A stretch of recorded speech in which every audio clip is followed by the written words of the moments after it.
సాయి గారికి, అమ్మగారికి నా ప్రైజ్ వందనాలు. లార్డ్. సో నా సాక్ష్యం ఏంటంటే అండి, లైక్ నేను ఇంతకుముందు ఇన్ఫోసిస్లో సాఫ్ట్వేర్ ఇంజనీర్గా వర్క్ చేసేవాడిని.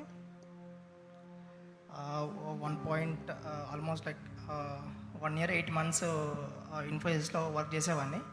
తర్వాత డ్యూటీ కొంచెం కొన్ని ఇంటర్నల్ పాలిటిక్స్ వల్ల నేను ఆ ప్రాజెక్ట్ నుంచి బయటికి రావాల్సి వచ్చింది. తర్వాత కంపెనీ రీజన్ పెట్టానండి కంప్లీట్గా. అంటే స్టేబుల్గా లేదు, వర్క్ మూమెంట్స్ అంతా కొంచెం ఇబ్బందిగా ఉండేది. సో నేను రిజైన్ చేశాను. నేను నోటీస్ పీరియడ్లో ఉన్నాను. నాకు చాలా కాల్స్ వచ్చాయి. నేను చాలా కంపెనీస్కి అటెండ్ అయ్యానండి. అంతా సెలెక్ట్ అయిపోయాను. తర్వాత ఒక్కడు కూడా హైదరాబాద్ నుంచి ఏం రావట్లేదు. లైక్ బెంగళూరు, చెన్నై, నోయిడా, మహారాష్ట్ర, పూణే వస్తున్నాయి. తర్వాత నాకు ఫ్యామిలీ ఉంది, ఇక్కడ నుంచి వెళ్ళలేను, పర్చర్లో ఉన్నాను. నాకు ఇక్కడ పర్చర్లో స్కిప్ చేసి వెళ్ళడం అంత ఇష్టం లేదు. సో నేను జాబ్ విషయం చాలా స్ట్రగుల్ అవుతున్నా అండి.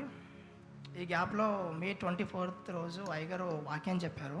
ఆ వాక్యం చెప్తూ లేనప్పుడు విత్తడం గురించి, ఇస్సాకు గురించి చెప్పినప్పుడు నేను ఆ వర్డ్స్ రిసీవ్ చేసుకున్నాను అండి. నేను ఒక కంపెనీకి ఇంటర్వ్యూ ఇచ్చాను. వాళ్ళు చాలాసార్లు హైదరాబాద్లో అయితే లేదు, చెన్నై రావాల్సి వస్తుందని వాళ్ళు నన్ను రిజెక్ట్ చేశారు. చెన్నై రావాలని చెప్పారు. చెన్నై రావాలని చెప్పిన తర్వాత నేను ప్రే చేస్తున్నాను, ప్రభు హైదరాబాద్లో కావాలి ఎలా అని. సో May 24th అయ్యగారు వాక్యం చెప్పారు, లేనప్పుడు మీరు ఎప్పుడైతే ఇస్తారో దేవుడు మీకు నూరంతలుగా మీకు బ్లెస్ చేస్తారని చెప్పారు.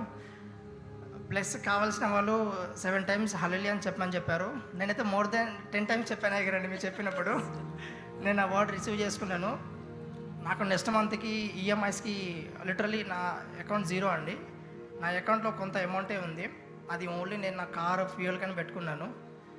సో అయ్యగారు చెప్పినప్పుడు లేనప్పుడు ఎలా ఇవ్వాలి చెప్తున్నారు అయ్యగారి అని అనుకున్నాను. బట్ వెళ్తున్నప్పుడు ఆ వర్డ్స్ నాకు చాలా టచ్ అయింది. నేను ఆ మంత్ నాకు ఇచ్చేస్తే ఈవెన్ నా కార్ కూడా నేను బయటికి తీయలేను, అకౌంట్ అంతా 0 అయిపోతుంది. అయినా అయ్యగారు చెప్పారు కదా అని చెప్పేసి నేను ఈ పరిచయ నిమిత్తం నేను ఇంత ఇవ్వాలనుకుంటున్నానని నేను డిసైడ్ అయ్యి ఆ మంత్ నుంచి ఇద్దామని నేను అనుకున్నానండి. ఆ నెక్స్ట్ డే నాకు కాల్ వచ్చింది.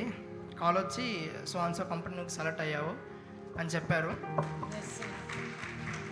సో నేను అదే కంపెనీకి ఇంటర్వ్యూ సెలెక్ట్ అయ్యి 15 days అయిపోయింది. వాళ్ళు నన్ను కంప్లీట్గా రిజెక్ట్ చేశారు. నువ్వు హైదరాబాద్లో పోస్ట్ కంటే ఇయ్యము, చెన్నై అయితే ఇస్తామని. సో నేను వెయిట్ చేస్తున్నాను. ఎప్పుడైతే నేను ఇక్కడ ఈ వాక్యం విని నేను అది డిసైడ్ అయ్యి ఇంటికి వెళ్ళాను, నెక్స్ట్ డే మార్నింగ్ 11:45కి ఎగ్జాక్ట్గా నాకు కాల్ వచ్చింది. వాళ్ళు నాకు కాల్ చేసి హైదరాబాద్లో ఇస్తాము పోస్టింగు, ఓన్లీ ఆఫీస్కి 2 days రావాల్సి వస్తుంది అని చెప్పారు. తర్వాత శాలరీ డిస్కషన్ అంతా అయిపోయిందండి ముందే. బట్ మళ్ళీ వాళ్ళు నాకు కాల్ పెట్టారు శాలరీ కోసం మాట్లాడాలని. సో ఇంతకుముందు నేను ఇన్ఫోసిస్లో పనిచేసినప్పుడు నాకు 1 lakh చిల్లర వచ్చేది దగ్గరండి. నాకు అబౌవ్ 1 lakh వచ్చేది, అరౌండ్ 1 lakh 1.3 1.4 వచ్చేది. బట్ అయ్యగారు చెప్తూ నూరంతల 100% హైక్, 100% ఎవరు రావాలనుకుంటున్నారో వాళ్ళు చేయొద్దండి హల్లెలూయా చెప్పాలన్నప్పుడు నేను more than 15 times చెప్పానండి. తర్వాత వీళ్ళు మళ్ళీ ఏం చేశారంటే ఒకసారి ఈ శాలరీ కోసం డిస్కస్ చేయాలని చెప్పారు. సో నాతో ఆల్రెడీ శాలరీ డిస్కషన్ అయిపోయింది, మీకు వచ్చిన ప్యాకేజ్ మీద 30% ఇస్తామని చెప్పారు. సో మళ్ళీ శాలరీ హైదరాబాద్ కదా, పోస్టింగ్ ఇక్కడే కదా, తగ్గించేస్తారా ఏంటా అనుకున్నా. తర్వాత మనసులో ఒకటే ప్రేయర్, ప్రభువా నేను అయ్యగారు చెప్పినప్పుడు నేను వర్డ్స్ రిసీవ్ చేసుకున్నాను. ఈ ఫెలోషిప్కి ప్రభువా నాకు మీరు రప్పించారు, నేను 100% నేను ఇలా పరిచయంలో ఉన్నాను, నేను నా పార్ట్నర్షిప్ నేను ఇస్తామని డిసైడ్ అయిపోయిన ప్రభువా, నాకు 100% హైక్ కావాలని ప్రే చేశాను. సో నేను ఎంతైతే నాకు ప్రీవియస్ శాలరీ ఉందో దాని మీద నాకు 100% శాలరీ వాళ్ళు హైక్ చేశారు.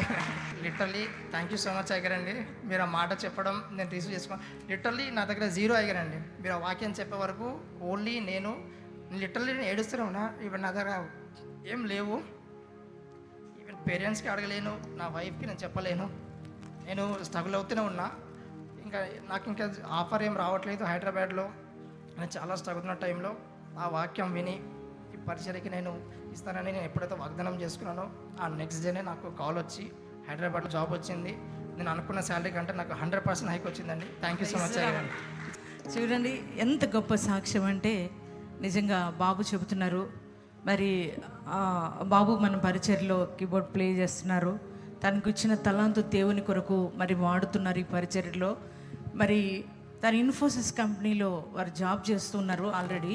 అయితే అక్కడున్న ఒత్తిడిని బట్టి తను రిజైన్ చేసేసారంటండి.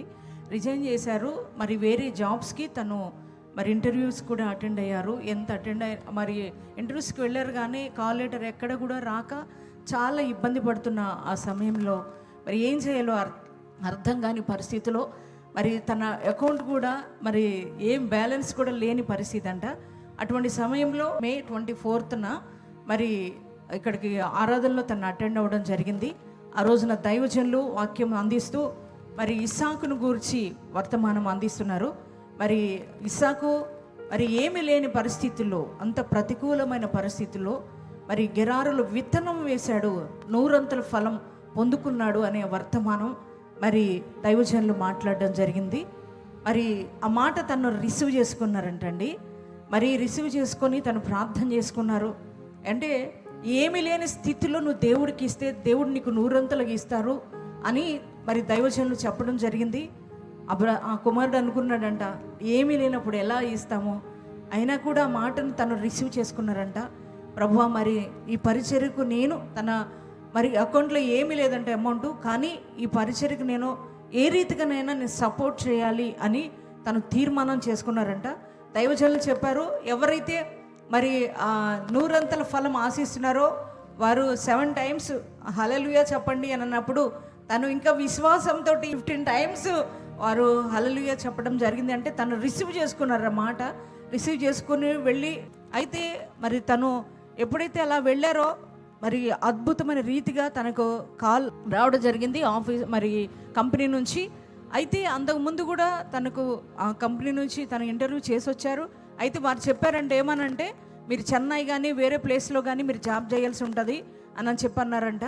అయితే తన ఫ్యామిలీ అంతా హైదరాబాద్లో ఉన్నారు. మరి నేను చాలా స్ట్రగుల్ అవుతాను, మరి నేను చెన్నై వెళితే నేను ఎలా, నా పరిస్థితి ఏంటి అని చెప్పి అనుకున్నారంట.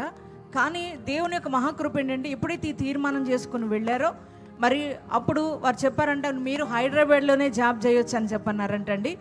అంత మాత్రమే కాదు, శాలరీ అంతకుముందే మాట్లాడడం జరిగిందంట. కానీ మరి కుమారుడు చెప్తున్నారు, కోల్పోయిన జాబులు కొంచెం మాత్రమే, అంటే 1 lakh అలాగనే మాత్రమే శాలరీ వచ్చేదంట.